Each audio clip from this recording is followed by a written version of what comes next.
Bienvenidos a Conecta tu Ser. Como saben, este es un canal donde nos enfocamos el crecimiento personal. Hablamos de hábitos, mentalidad y abordamos técnicas que nos ayudan en nuestro viaje hacia el mundo interior. A continuación, escucharemos un fragmento de El Sermón del Monte, escrito por Emmett Fox. No juréis en ninguna manera es uno de los puntos cardinales que Jesús enseña. Quiere decir, brevemente, que no debemos hacer votos, que no debemos hipotecar el futuro de antemano. No prometer hacer o dejar de hacer algo mañana o el año próximo o de hoy en 30 años. Es insensato disponer hoy nuestra conducta y nuestras creencias de mañana.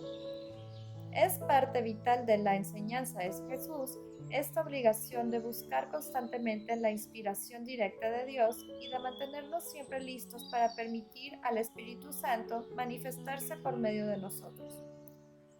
Pues, si decidimos de antemano lo que vamos a hacer o a creer o a pensar mañana o el año que viene o por el resto de la vida, y especialmente si hacemos esta decisión irrevocable por el acto solemne de un voto, no estamos más accesibles a la acción del Paracleto, sino que por este acto le cerramos la puerta. Si queremos ser guiados de la sabiduría divina, es absolutamente necesario que mantengamos abierto el espíritu, porque muy a menudo ocurre que la actitud sabia no concuerda con nuestras opiniones personales o sentimientos del momento. Si por un voto o una promesa hemos comprometido nuestra alma, nuestra libertad se ha perdido. Y si no somos libres, la acción del Espíritu Divino no puede efectuarse.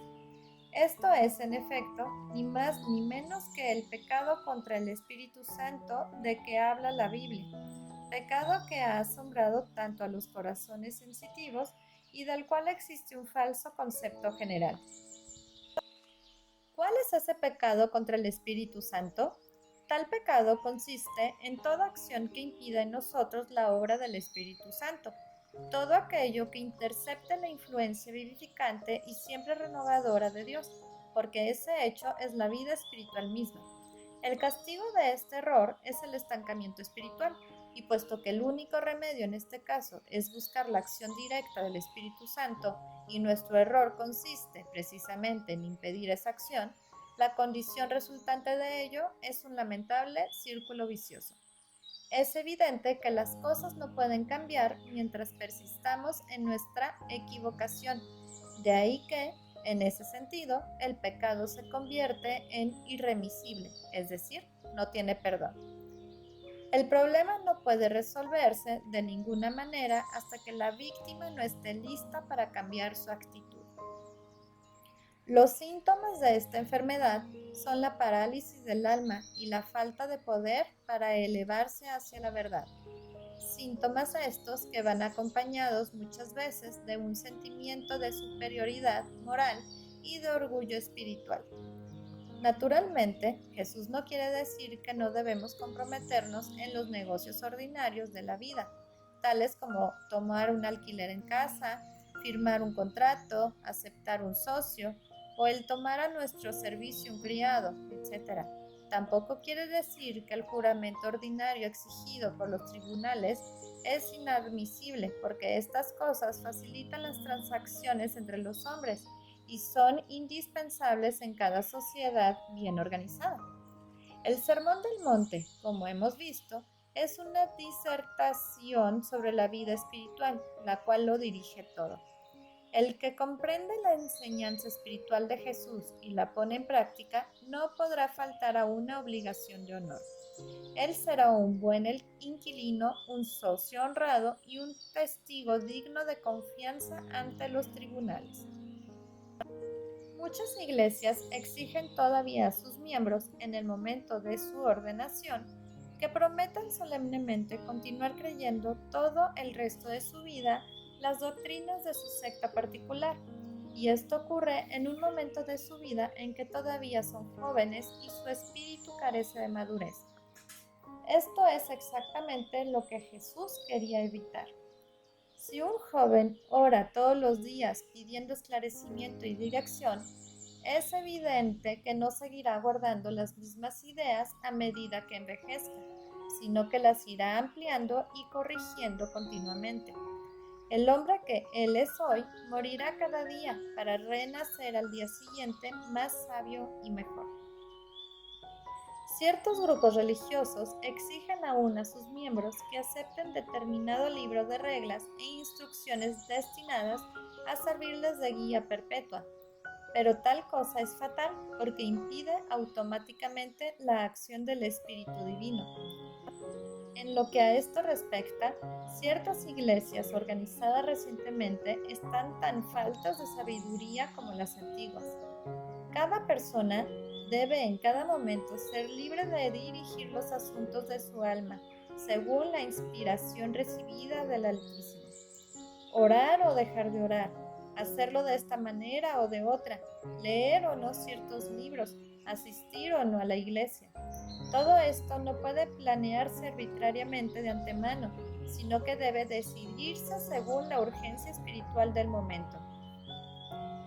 Poseídos de este estado fatal del espíritu, ciertos directores de conciencia prohíben a sus discípulos que lean otros libros religiosos que los de su propia iglesia. Este es un crimen contra la vida misma del alma, tan espantoso que no hay palabras para calificarlo. En general, este mandamiento contra las reglas a la cal y canto se aplica sobre todo a nuestras oraciones. Muchas personas se han hecho moldes rígidos para la expresión de sus oraciones, pero de esta rigidez infaliblemente resulta tarde o temprano la destrucción de la vida espiritual. Unos dicen, yo siempre empiezo con la oración dominical, o con este o aquel salmo. Otros dicen, yo empiezo de tal o tal manera. Todo esto debe evitarse, porque siempre conviene orar según la inspiración del momento, guiados por la acción del Espíritu Santo. Es la oración espontánea, el pensamiento que se produce en el momento mismo, lo que tiene la eficacia. Un pensamiento que se nos da de esta manera tiene 10 veces más poder que el que podríamos escoger de antemano.